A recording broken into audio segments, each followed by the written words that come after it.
감사합니다. 우리 같이 말씀 나누겠습니다. 오늘 같이 나눌 말씀은요. 갈라디아서 5장 22절에서 26절까지의 말씀입니다. 네, 갈라디아서 5장 22절에서 26절까지의 말씀입니다. 네, 갈라디아서 5장 22절에서 26절 말씀을 우리 한 절씩 교독하면서 읽어보도록 하겠습니다. 네, 22절 말씀입니다. 오직 성령의 열매는 사랑과 희락과 화평과 오래 참음과 자비와 양성과 충성과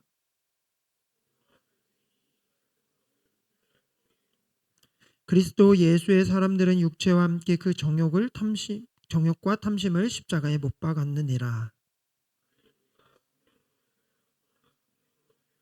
네, 26절 같이 읽겠습니다. 헛된 영광을 구하여 서로 노엽게 하거나 서로 투기하지 말지니라. 아멘. 네, 오늘도 예배 가운데 나온 모든 청년 예배자 여러분들 환영하고 축복합니다. 옆 사람과 인사합시다. 샬롬. 네, 한 번 더 앞뒤로 좀 더 밝게 한번 인사해 보면 좋겠어요. 네, 샬롬. 샬롬. 네, 반갑습니다. 네, 네, 한 주간 평안하셨지요? 네, 네. 평안하시기를 바라고 우리의 삶의 형편과 상황이 어떠하든지 간에 어쨌든 오늘 우리를 이곳에 부르신 분은 하나님이신 줄로 믿습니다. 주님 오늘 우리 가운데 주시는 말씀을 통하여 또 은혜 누리시고 풍성한 또 하나님의 사랑을 경험하고 돌아가는 우리 모두 되기를 소망합니다. 여러분 갈라디아서의 말씀을 계속 이제 보고 있습니다. 벌써 오늘 5장의 마지막을 이제 왔는데요. 우리 이전의 말씀들을 쭉 한번 보면 예수님께서 십자가의 죽으심으로 우리에게 구원을 허락하셨고 참 자유를 주셨다고 이야기했습니다. 그죠? 이제 그리스도인으로서 그리스도인은 이제 복음이 허락한 그 자유를 가지고 이 땅 가운데서 살아가는 누리는 존재가 되었습니다. 근데 여러분 우리가 앞에서 살펴봤듯이 우리에게 허락하신 이 복음의 놀라운 자유의 그 은혜는 육체의 기회를 위한 것이 아니었다고 했죠. 내가 하고 싶은 대로 막 살고 내가 원하는 것을 하고 내가 원하는 것을 추구하는 그런 자유를 주신 것이 아니라고 했어요. 어떤 자유를 주셨냐? 우리에게 복음의 자유를 주신 이유는 다른 사람을 사랑하고 종노릇하는 자유를 주셨다.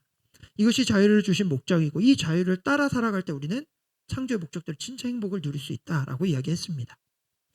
근데 여러분 우리는 여전히 죄성이 남아있기 때문에 우리가 다른 사람을 사랑하고 종노릇하는 것은 너무 어려운 일이죠. 그렇죠?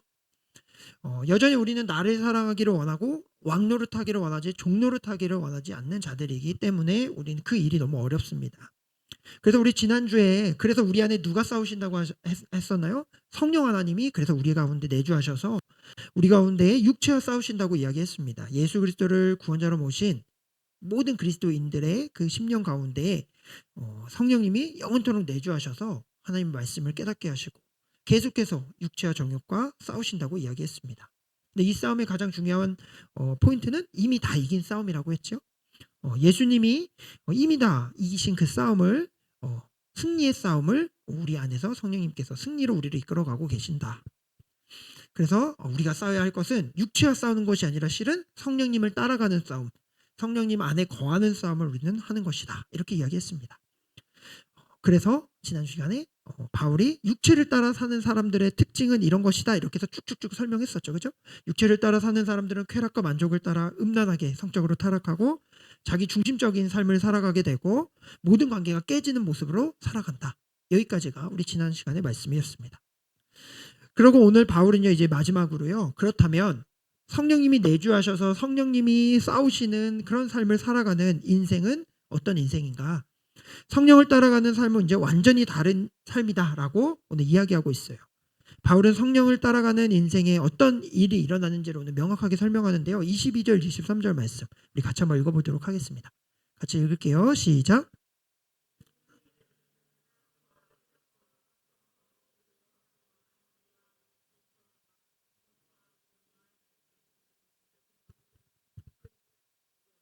없느니라. 아멘. 말씀이 너무 어렵죠? 네. 오타가 있나요?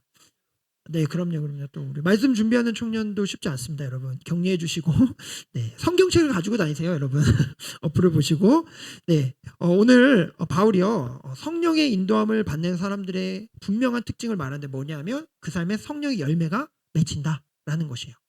그러니까 성령의 열매가 맺힌다라는 이것은 하나님이 원하시는 예수 그리스도를 닮은 성령이 충만한 자로 변화되어진다 이런 의미인데요. 오늘 이 성령의 열매에 대해서 우리가 말씀을 통하여 은혜를 나누려고 합니다.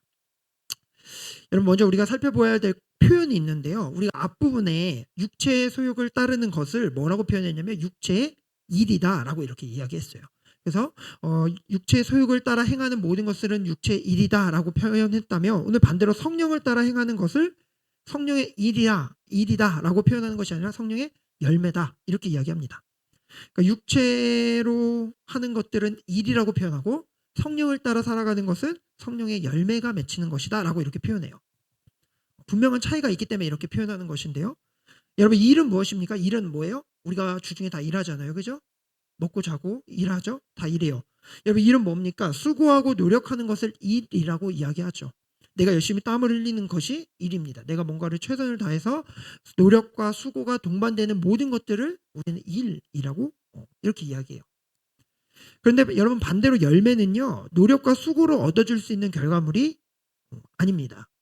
열매는 노력의 결과라고 하기보다는 생명력이 있는 나무에서 열리는 아주 자연스러운 결과를 의미하는 것이죠.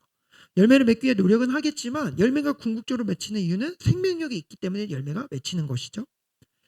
그러니까 바울은요 지금 일과 성령의 열매라고 이렇게 표현하는 그 이유는요 이미 우리 가운데 내주하시는 성령님을 따라 살아가게 되는 모든 자들은 우리의 노력과 수고에 의해서 성령의 열매가 맺혀지는 것이 아니라 성령님이 우리 안에서 이미 일하고 계시기 때문에 자연스럽게 성령님 안에 있는 자들은 성령의 열매를 맺을 수밖에 없다라는 것을 지금 바울은 이야기하고 있습니다. 성령을 따라가는 그리스도인들의 삶을 열매로 비유하고 있는데 이거에 대해서 좀 더 자세하게 한번 살펴보려고 해요. 여러분 열매라고 표현한 것들에 대해서 좀 더 의미를 생각해 보려고 하는데요. 여러분 열매는 무엇입니까? 첫 번째로는 열매는 우리의 노력을 통해서 얻어지는 것이 아니라고 말씀드렸죠. 성령으로부터 나는 것이 성령의 열매입니다. 여러분 우리는 신앙생활을 할수록요 말씀에 대한 균형을 잘 잡아야 돼요. 구원은 어떻게 얻습니까 여러분? 구원은 오직 하나님의 은혜로 선물로 우리에게 얻어지는 것이죠. 그렇죠? 우리의 어떤 노력과 수고와 공로 어떤 것들도 구원을 얻는데 단 1%도 첨가될 수가 없어요. 우리가 구원받은 것은 오직 하나님의 놀라운 은혜입니다. 그죠? 선물로 우리가 얻은 것이에요. 그런데 우리는 여기까지 알고 있기 때문에 이제부터는 그러면 내가 구원받았기 때문에 아무것도 할 것이 없다라고 생각할 수 있어요. 그러나 성경에 대한 바른 이해가 아니죠. 성경은 오해하는 것입니다. 성경은 뭐라고 이야기하는가 하면 구원에는 우리의 노력과 공로와 노력이 전혀 필요하지 않지만 그럼에도 성경은 우리가 아무것도 하지 않아도 된다라고 말하고 있지 않아요.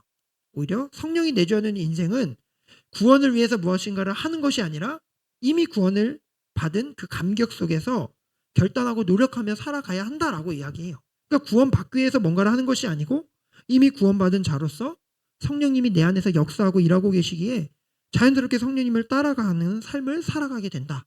그것이 맞다라고 성경은 이야기하는 것이죠. 그러니까 열매라고 표현하는 이 이야기가 우리의 노력으로 되는 것이 아니고 성령님이 우리 안에 있다면 자연스럽게 열매는 맺혀질 것이다. 이걸 바울은 지금 말하고 싶은 거예요. 또한 열매라는 것은 여러분 성장과 관련이 있습니다. 열매는 성장과 관련이 있어요. 여러분 열매는 갑자기 어느 날 하늘에서 푹 떨어지는 게 아니죠. 그죠?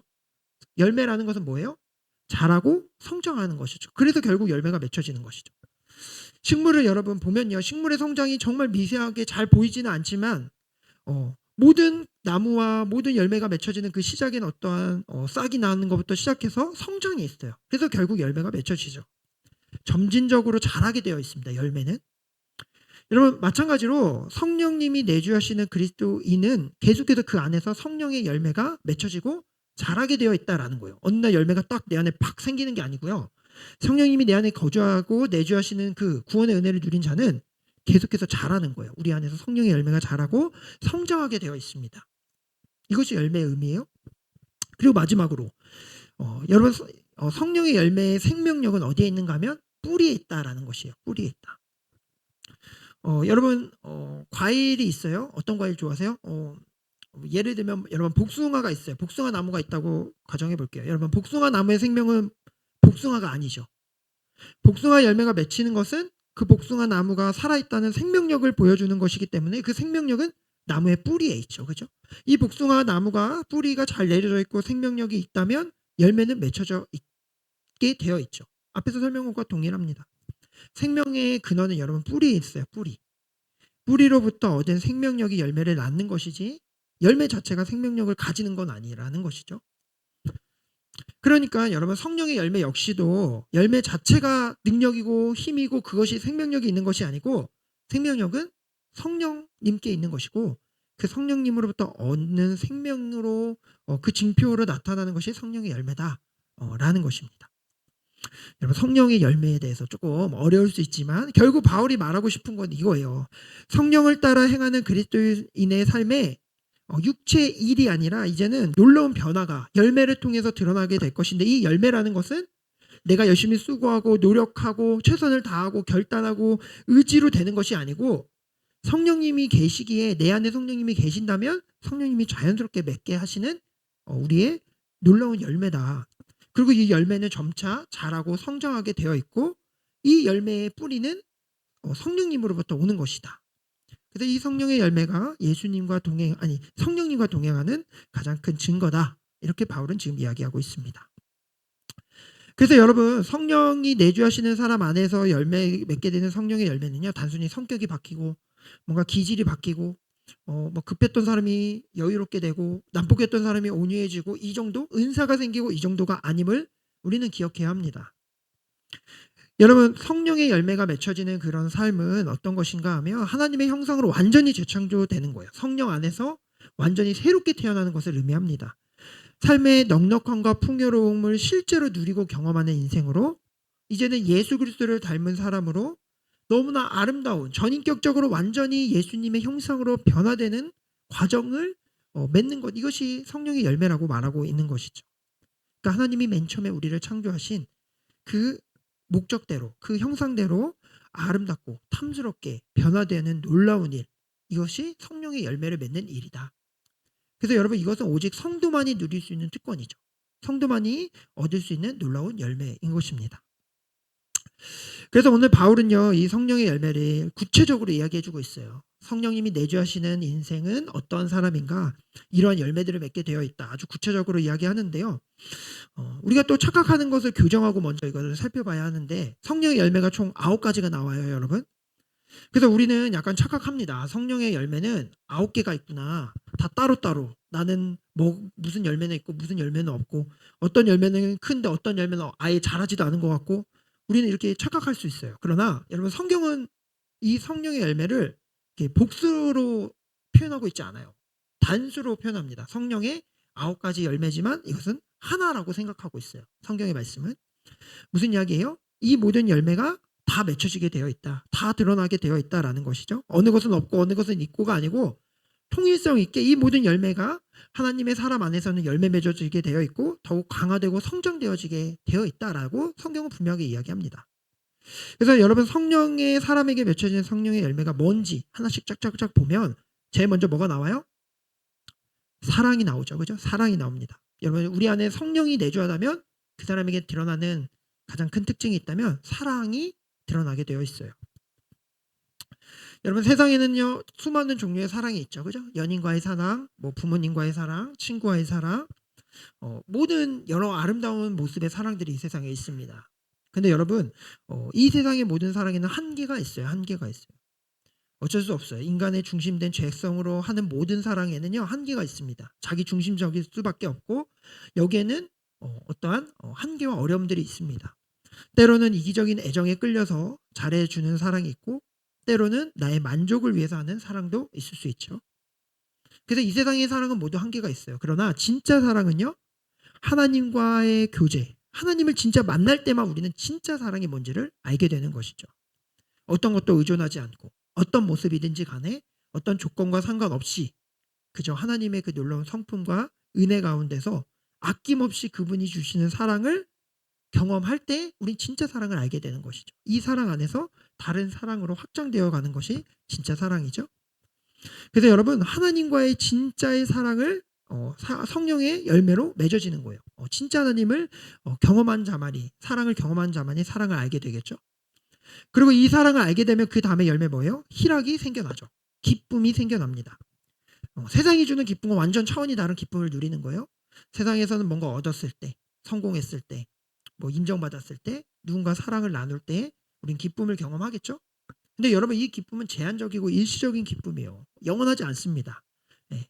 영원토록 그것이 나에게 기쁨을 줄 수 없어요. 그러나 진짜 기쁨은 하나님이 나를 어떻게 사랑하셨는지를 알 때, 그분의 사랑 안에 내가 진짜 거할 때 진짜 기쁨을 경험하게 되죠. 상황과 환경과 형편이 어떠하든지 간에 상관없이 그분으로 만족하는 진짜 기쁨을 누리게 됩니다. 이 기쁨은 누구도 뺏었을 수 없어요. 심지어 죽음에 내가 내몰릴지라도 빼앗기지 않는 기쁨이죠. 이게 성령의 열매예요. 그리고 나서 뭐가 생겨요? 또 화평이 생기죠. 화평. 여러분, 이 치열한 경쟁의 이 세상 가운데, 사회든 직장이든 뭐 어디든 늘 전쟁 같지만 하나님의 자녀들은, 성령님이 내주하시는 인생들은 그 모든 치열한 전쟁터 속에서도 평안과 안식을 누릴 수 있는 거예요. 하나님의 주권을 의지하는 자가 누리는 고요함이죠. 그죠? 화평의 가짜가 있다면 그것은 뭐냐면 아예 신경 쓰지 않고 무심하게 그냥 냉담하게 대하는 태도도 있겠지만, 그런 것이 아니고 상황과 형편이 막 어떠하든지 간에 아주 치열하고 힘들지만, 그러나 그때마다 하나님이 주시는, 하나님이 나를 향한 그 사랑을 내가 알기 때문에 고요함을 누리는 진짜 평안. 이것이 성령의 열매로 맺혀지는 평안이죠.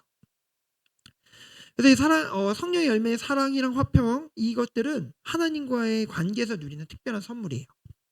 그 다음에 그 이후에 나오는 세 가지의 열매는 이웃과의 관계에 있는 열매입니다. 성령을 따라 살아가는 그리스도인들은 사람과의 관계에 있어서 완전히 또 다른 삶을 살아가죠. 육체에 일을 하는 사람들은 관계가 다 깨진다고 했잖아요. 그러나 성령의 열매를 맺어가는 그리스도인들은 그 안에 오래 참음의 열매가 우리 안에 일어나죠. 다른 사람을 정죄하거나 비판하지 않습니다. 너무나 시시한 일이라고 해서 신경을 아예 안 쓰고 무시하지 않습니다. 사람을 너무 쉽게 포기하지 않아요. 하나님이 선하시고 그분이 신실하신 분이심을 알기 때문에, 그분의 신뢰를 내가 누렸기 때문에 그 사랑으로 다른 사람들 끝까지 참아주죠. 기도하고 사랑으로 끝까지 용납해주고 오래 참을 수 있습니다. 그래서 좋은 관계를 맺을 수밖에 없어요. 그리스도인인데 관계가 다 깨졌다? 여러분, 이것은 점검해 봐야 돼요. 내 진짜 그리스도인으로 잘 살아가고 있는지를. 그래서 좋은 관계를 맺어야 돼요. 성령의 열매를 맺는 사람은 좋은 관계를 맺습니다. 여기서 좋은 관계는 안 싸우는 의미가 아니에요. 오래 참고 포기하지 않고 하나님의 마음으로 저 사람을 끝까지 대하는 것, 이게 좋은 관계예요. 여러분, 그러고 나면 또 어떤 열매가 맺힙니까? 자비의 열매가 맺히죠. 그렇게 사람을 대하면 그 사람의 약함과 허물이 비난과 정죄와 짜증남이 아니고 불쌍히 여기고 긍휼히 여기는 자비의 눈으로 바라볼 수 있게 돼요. 따뜻한 눈이 생깁니다. 그리고 양선이 뒤따라오죠. 양선은 뭐예요, 여러분? 진실함, 친절함, 이것을 양선이라고 말하죠. 내가 손해를 보더라도 그 사람을 희생하여 사랑할 수 있는 진실한 사랑을 하게 되는 것이죠. 이렇게 하나님과의 관계, 이웃과의 관계, 성령의 열매로 맺혀진 이후에는 이제 자기 내면에도 좋은 열매들로 향기들이 채워집니다. 그 다음에 나오는 열매 뭐예요? 충성. 성실하고 충직하게 용감한 자가 되는 것이죠. 기회를 따라 열정을 바꾸는 사람이 아니고, 강한 자에게는 약하고 약한 자에게 강한 비겁한 사람이 아니고, 언행일치가 되지 않는 사람이 아니고, 하나님의 말씀으로 충성된 사람. 하나님이 늘 나를 보고 계시기 때문에 누구에게나 동일하게 할 수 있는 충성된 사람. 그리고 이 충성된 사람에게는 온유의 열매가 맺혀지게 되어 있어요. 온유는 너무나 중요한 열매이고 성경에서 너무나 소중한 열매라고 생각되는데, 이전에도 말했죠. 이 온유는 착하고 부드럽고 모든 걸 다 예스 예스 예스 하는 게 아니고, 강한 힘을 가지고 있지만 그 힘을 부드럽고 따뜻하게 행할 수 있는 힘이 온유라고 말했습니다. 그래서 여러분, 진짜 고수는 어때요? 아무 때나 나타나지 않잖아요. 그렇죠? 하수나 중수들이 막 실력을 뽐내고 있는 것처럼 하고 하지만, 진짜 고수들은 힘을 발휘할 때 드러내고, 그렇죠? 약간 졸부들이 막 과시하잖아요. 그렇죠? 그러나 찐부자들은 찐부자인지 모르잖아요. 그렇죠? 약간 그런 느낌처럼 진짜 그 진정한 것을 가지고 있는 사람들을 아무 때나 드러내지 않고 그것들을 진짜 필요할 때 쓰는 것처럼, 온유의 성품 자체가 그러한 것을 말해준다라는 것이죠. 그리고 마지막으로 절제 열매를 맺습니다.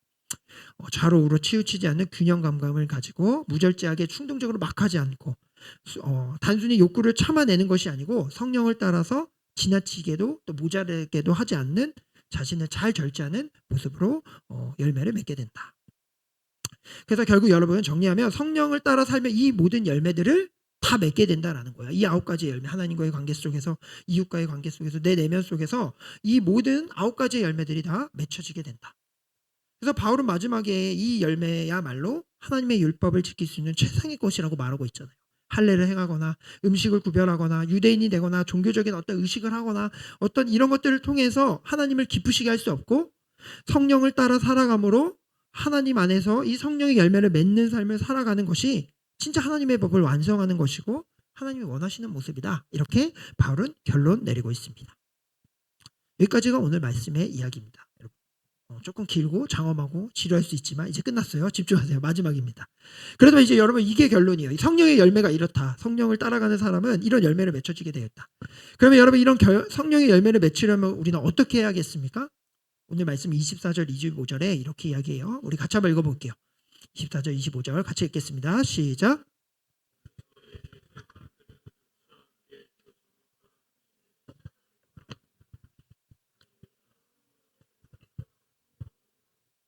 아멘. 여러분 성령 우리 안에 내주하시는 성령님께서 우리 안에 열매를 맺혀 가시는데요. 우리가 이 성령의 열매를 맺으려면 어떻게 해야 하는가? 우리가 해야 하는 것은 딱 한 가지밖에 없습니다. 내가 어떤 사람인지를 기억하는 거예요. 우리는 누구입니까, 여러분? 오늘 바울은요. 예수의 사람들이라고 이렇게 분명하게 이야기하죠. 그렇죠? 여러분 우리는 누구예요? 나는 누굽니까? 예수의 사람입니다. 예수의 사람은 어떤 사람입니까? 더 이상 죄에 허우적거리는 사람이 아니죠. 예수님이 핏값으로 죄 가운데 구원하신 사람들이 예수의 사람입니다. 더 이상 죄가 우리를 어떻게 할 수 없는 자들이 예수의 사람이에요. 우리가 이것을 기억해야 돼. 우린 다시 태어났다. 이제는 십자가에서 예수님 못 박히셨을 때 우리도 함께 못 박혔던 것이고 예수님이 부활하셨을 때 우리도 이제 온전히 예수님과 함께 부활한 것입니다. 우리의 정욕과 탐심은 십자가에 못 박았어요. 이제 그 어떤 세상의 것들도 죄의 영향도 우리를 잠식시킬 수 없습니다. 우리는 이제 예수 그리스도의 사람이에요. 잠시 죄 가운데 무너질 수 있고 넘어질 수 있지만 완전히 넘어지지 않습니다. 우리는 예수의 사람들이기 때문에 그래요. 다시 일어날 수 있고 다시 예수님이 우리를 끝까지 승리의 길로 이끌어 가시는 분이 바로 예수님이시기 때문에 우리는 예수의 사람들이기 때문에 우리는 예수 그리스도 안에 있음을 늘 기억하는 삶을 살아가야 하는 것이죠. 그래서 우리가 해야 될 것은요 다른 것이 없습니다. 여러분 우리가 예수의 사람임을 기억하는 것, 이것이 성령의 열매를 맺어가는 유일한 방법인 것입니다. 말씀을 마무리합니다. 사랑하는 청년 예배자 여러분들, 예수 그리스도의 십자가의 은혜로 우리가 구원받았다는 것은요 늘 얘기하죠. 지금 갈라디아서를 통해 복음에 대해서 계속 이야기하는데요, 우리가 예수 그리스도로 인하여 십자가를 구원받았다는 것은요 우리가 죽어서 천국 간다 이런 의미가 아니에요. 이건 너무 초급의 단계의 구원의 개념입니다. 우리가 죽으면 천국 가겠죠. 그러나 우리가 예수 그리스도 안에서 십자가의 은혜로 구원받았다는 그 의미는요, 우리는 이제 옛 자아가 죽었고 죄의 영역 가운데 완전히 우리는 십자가에 우리도 동일하게 못 박았고 이제는 완전히 새로운 사람이 되었다는 의미예요. 이 땅 가운데서 시시하게 죄 가운데 무너져서 살다가 죽으면 그냥 가는 이런 사람이 아니라 이 땅 가운데서도 풍성한 삶을 누리면서 이 땅 가운데서 성령 충만한 은혜 가운데 날마다 자라서 예수 그리스도를 닮은 모습으로 그렇게 주님이 부르시는 그날까지 이 땅 가운데서 천국을 누리는 삶을 살아가는 인생이 십자가에 구원받은 자의 인생인 것입니다. 여러분 여전히 죄를 지으시나요? 여러분 이번 한 주간 또 우리는 죄 지었습니까? 또 내가 주인 되고 싶어하는 우리의 습관들이 또 드러났어요? 또 포기하지 못하고 반복적으로 짓는 나의 정욕과 탐욕이 여러분은 또 있습니까? 또 육체를 사랑해서 만족하는 데 나의 자유를 또 사용하셨어요? 사람을 미워하고 원수 맺는 데 우리의 힘겨운 싸움을 또 하셨습니까? 여러분 괜찮습니다. 여러분 그럴 때마다 기억하면 돼요. 나는 예수의 사람이다. 나는 예수의 사람이야. 난 다시 일어나면 됩니다. 여러분 이것을 기억할 때 우린 다시 일어날 수 있어요. 왜요? 우리 가운데 성령 하나님이 우리를 그냥 내버려 두시지 않기 때문입니다. 우리를 이끌어 가실 거예요. 참 자유의 길까지 성령의 아름다운 열매들을 우리 가운데서 계속해서 풍성하게 맺어 가실 것입니다. 우리 가운데 예수의 사람으로 결국 이 땅 가운데서 진짜 하나님의 닮아가는 인생으로 우리를 계속 맺어 가실 거예요. 그래서 여러분 우리는 구원받았기 때문에 아무것도 하지 않아도 되는 것이 아니라 구원받았기 때문에 더 열심히 사는 거예요. 구원받았기 때문에, 내가 예수의 사람이기 때문에, 내 안에 성령이 살아계시기 때문에 그분을 향한 갈망과 기쁨으로 우리는 그렇게 살아가는 것입니다. 사랑하는 예배 우리 청년 예배자 여러분들, 정말 아름다운 열매로 맺어지는 인생 살아가기를 간절히 소망합니다. 마지막으로 예언 하나만 드리고 마칠 건데요, 제 친구 동기 중에 이제 최근에 과일 가게를 연 그 동기가 있습니다. 저도 이제 여러분들처럼 청년부 생활을 다 했잖아요. 동기였어요. 청년부 저 모교의 동기였는데 이제 그 친구가 과일 가게를 열었어요. 근데 굉장히 좋더라고요. 요즘 과일은 그냥 박스채로 파는 게 아니고 아주 예쁘게 바구니에 넣고 뭐 예쁘게 포장하고 리본도 묶고 그래서 선물을 딱 보면 진짜 너무 좋다. 너무 받아도 기분 좋아지고 보기만 해도 그렇고 맛도 너무 좋고. 그래서 제가 그 친구한테 몇 번 이제 과일을 주문해서 먹었는데 너무 맛있더라고요. 그래서 물어보니까 동일한 딸기인데도 품종이 엄청 많고 막 종류도 엄청 많고 더 단 게 있고 언제 해야지 더 달고 뭐 이런 것들이 있대요. 그것을 그 시기에 맞게 가져다가 이제 파는 건데요. 여러분, 우리가 오늘 성령의 열매를 맺는다고 말했을 때 저는 갑자기 그런 게 생각났어요. 우리의 열매가 어떠하든지 간에 여러분 그 열매가 그냥 박스 안에 들어있으면요 다를 것이 없어요. 저게 맛있든 어쨌든 그냥 세상 가운데 널브러져 있는 박스 안에 있는 그냥 과일이겠지만 그 과일이 선택되어져서 아름다운 포장지 안에 그 아름다운 그 바구니 안에 담겨져서 쌓여져 있을 때에 그것은 너무나 맛깔나고 향기로워 보이고 너무나 예쁜 누구에게 기쁨이 되고 행복이 되는 선물이 되는구나. 그 안에 쌓여져 있는 그 아름다운 과일들은 너무나 행복한 그리고 누군가에게 기쁨을 주는 너무 멋진 과일로 새롭게 만들어지고 누군가에게 전달되는구나.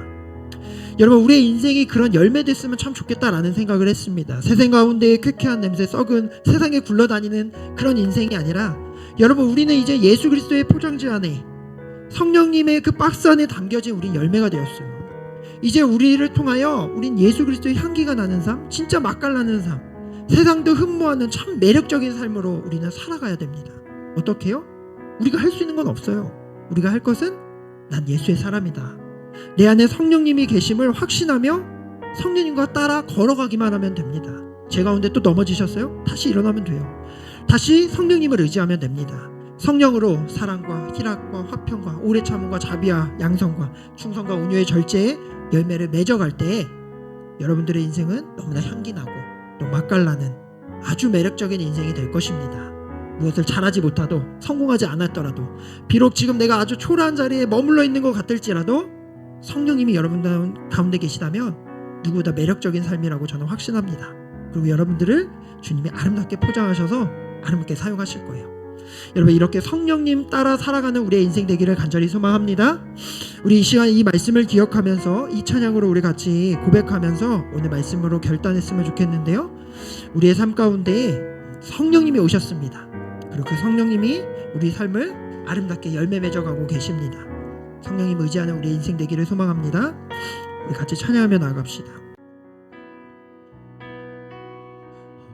시절 지날 때 깊은 한숨 내쉴 때 그런 풍경 보시며 단식하는 분이 있네. 고와 같이 너희를 버려두지 않으리. 내가 너희와 영원히 함께하리라. 아멘. 억눌린 자 갇힌 자, 억눌린 자 갇힌 자, 자유함이 없는 자, 자유함이 없는 자, 피난처가 되시는 성령님 계시네. 피난처가 되시는 성령님 계시네. 주의 영이 계신 곳에, 주의 영이 계신 곳에 참 자유가 있다네. 참 자유가 있다네. 진리의 영이신 성령이 오셨네. 아멘. 확신하며 고백합시다. 성령이 오셨네. 성령이 오셨네. 성령이 오셨네.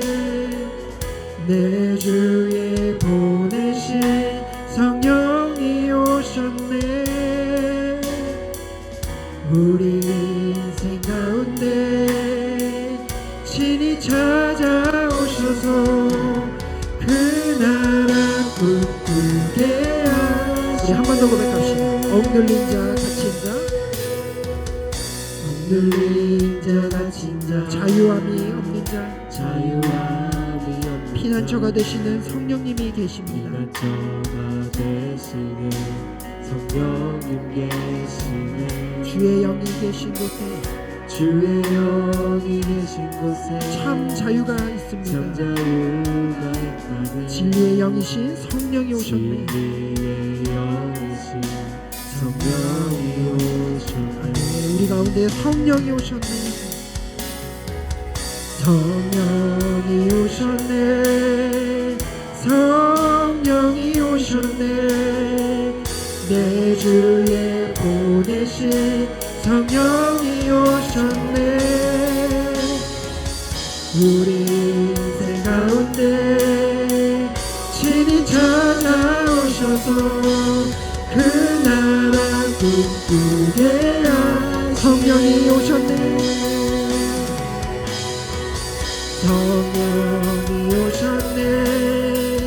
성령이 오셨네. 내 주에 보내신 성령이 오셨네. 우리 인생 가운데 친히 찾아오셔서 그 나라 꿈꾸게. 우리 마지막으로 선포합시다. 주의 성령이 오셨네. 성령이 오셨네. 성령이 오셨네. 내 주에 보내신 성령이 오셨네. 우리 인생 가운데 친히 찾아오셔서 그 나라 꿈꾸게 하셨네. 여러분, 이 시간 우리 말씀을 기억하며 같이 기도합시다. 여러분, 우리가 예수님을 알기 전에 인생은 뿌리가 다 썩어서 이제 곧 다 말라 비틀어지, 지금 보이는 열매조차도 곧 썩어서 악취가 날 그러한 비참한 인생인 우리의 삶을 주님은 우리를 구원하시고 물이 흐르는 그 시냇가에 우리를 다시 옮겨 심으셨습니다. 그리고 성령 하나님께서 우리 가운데 성령의 열매를 맺으시겠다고 말씀하십니다. 여러분, 여전히 우리는 죄 가운데 있고 또 육체의 소욕을 따라 살고 이 세상 사람들과 전혀 구별됨 없이 살아가는 것 같은 연약한 모습이지만, 여러분, 여전히 그럼에도 불구하고 우리 가운데 성령 하나님이 내주하셔서 주님이 우리를 아름답게 계속해서 싸워가시며 우리를 성장시키시고 열매 맺어가고 계십니다. 여러분, 기억하십시오. 나는 예수의 사람이다. 내가 지금 죄 가운데 있을지라도 나는 예수의 사람임을 기억하며 성령 가운데로 다시 일으켜 성령 하나님 나를 다시 이끌어달라고 기도하며 나아갈 때 주님이 우리를 다시 회복시키십니다.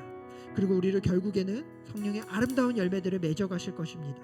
여러분, 이 시간 기도할 때 하나님, 저의 연약함을 불쌍히 여겨 주옵소서. 나의 죄악된 삶을 용서하여 주시고 긍휼히 여겨 주옵소서. 내 가운데 내주하시는 성령님을 다시 한번 의지하여서 성령 하나님의 아름다운 그 삶의 열매들을 내 삶 가운데 아름답게 맺어가게 하여 주옵소서. 사랑과 희락과 화평과 또 오래 참음과 자비와 양성과 충성과 절제, 하나님, 이 모든 성령의 열매들을 맺는 아름다운 삶으로 하나님 앞에 온전하게 영광 돌리는 내 삶으로 새롭게 하여 주옵소서라고 이 시간 우리 말씀을 기억하며 하나님, 정말 향기로운 맛깔나는 매력적인 인생으로 살아낼 수 있도록 성령 하나님 나를 붙들어 주옵소서라고 이 시간 기도하며 나아갑시다. 함께 기도하겠습니다.